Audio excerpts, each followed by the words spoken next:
Fatty liver एक गंभीर समस्या है। अमूमन बच्चों के लिवर में या इवन बड़ों के लिवर में भी जो लिवर सेल्स होते हैं जिनको हिपैटोसाइट बोलते हैं, उनमें फ़ैट की मात्रा बहुत ही कम या नाम के बराबर होती है।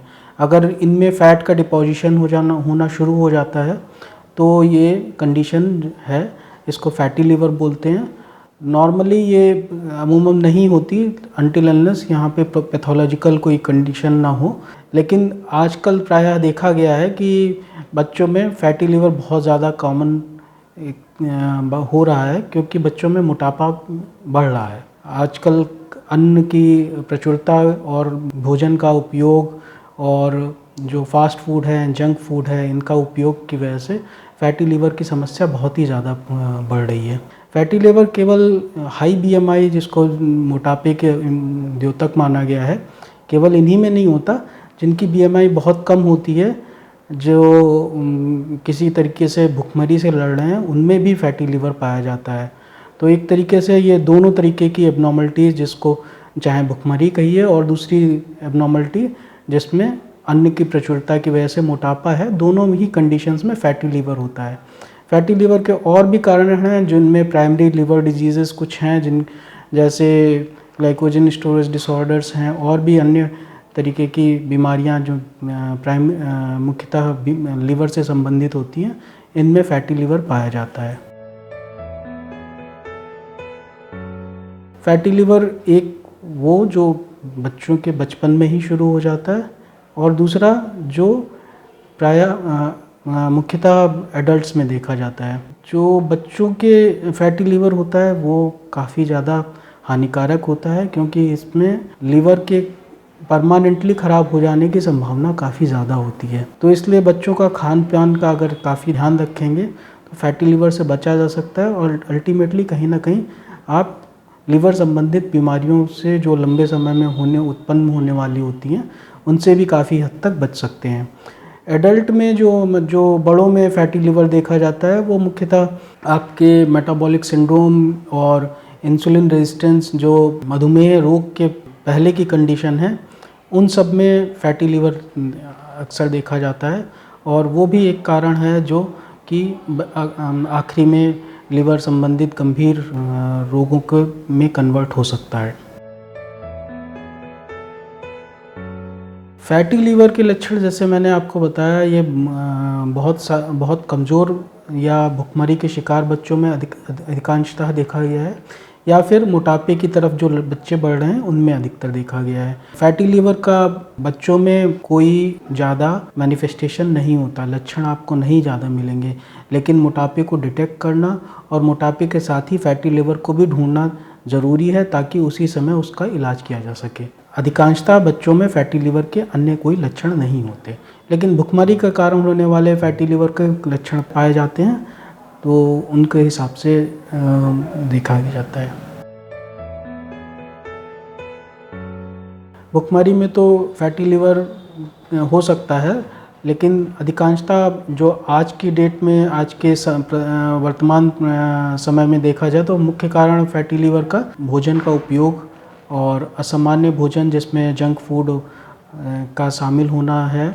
अन्य पैथोलॉजिकल बीमारियां जैसे लिवर की अन्य पैथोलॉजीज हैं, जैसे ग्लाइकोजन स्टोरेज डिसऑर्डर्स हैं, या फिर लिवर की अन्य बीमारियां जिनमें फैटी लिवर हो सकता है, वो बहुत ही कम पाई जाती हैं। मुख्य कारण तो मोटापे की वजह से ही है।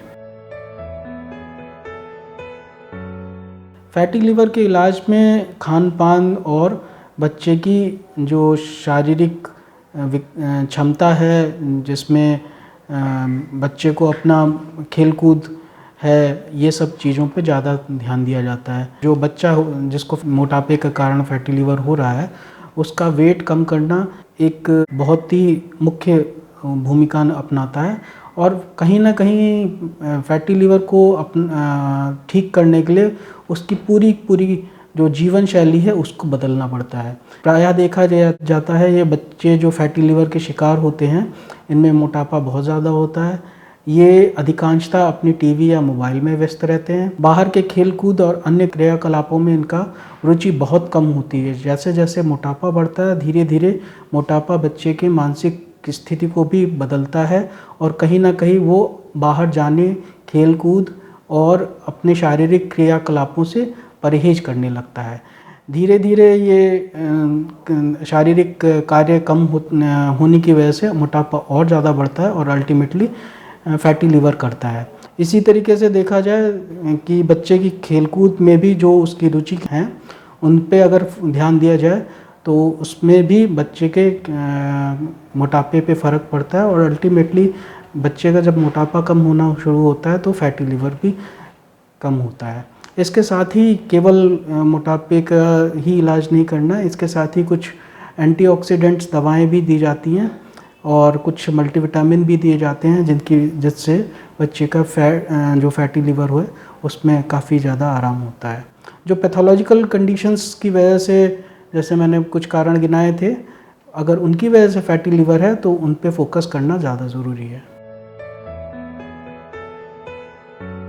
अगर फैटी लिवर को ठीक नहीं किया जाए तो कहीं न कहीं जो लीवर के सेल्स हैं जिनमें फ़ैट एक्यूमुलेट हो रहा है, जिनमें फ़ैट इकट्ठा हो रहा है, वो कहीं न कहीं धीरे-धीरे उन सेल्स को मारना शुरू कर देता है और ये धीरे-धीरे अगर सही में इलाज नहीं किया जाए तो लिवर सिरोसिस का भी एक कारण बन सकता है।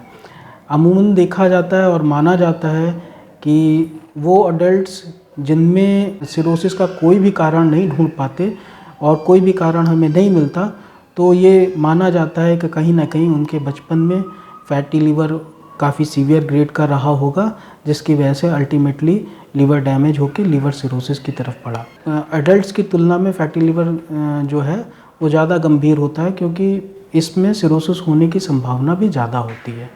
इसलिए फैटी लिवर का इलाज करना, बचपन में उसको डिटेक्ट करना और उसको बचपन में ही समय रहते ठीक करना बहुत आवश्यक है।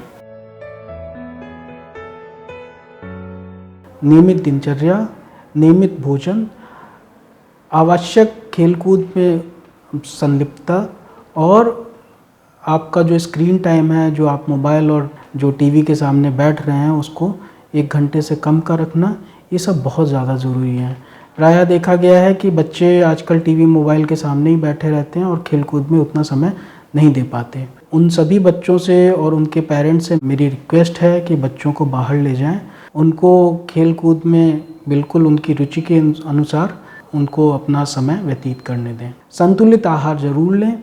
संतुलित आहार कहने का मतलब विभिन्न प्रकार के आहार के साथ साथ हरे पत्तेदार सब्जियों वाले भोजन और फ्रेश फल, ताज़े फल। ये जो ताज़े फल हैं, जो संपूर्ण ताज़े फल हैं, इनका फाइबर जो होता है ये बहुत फ़ायदेमंद रहता है, ना केवल फैटी लिवर को कम करने में बल्कि आपकी इम्यूनिटी को भी जागृत करने में और एज ए एंटीऑक्सीडेंट भी काफ़ी ज़्यादा काम करता है। तो संपूर्ण फल, चाहे छिलके के साथ चाहे बिना छिलके के साथ, और साथ में ताज़ी हरी पत्तियोंदार सब्जियां पे विशेष ध्यान देने की ज़रूरत है।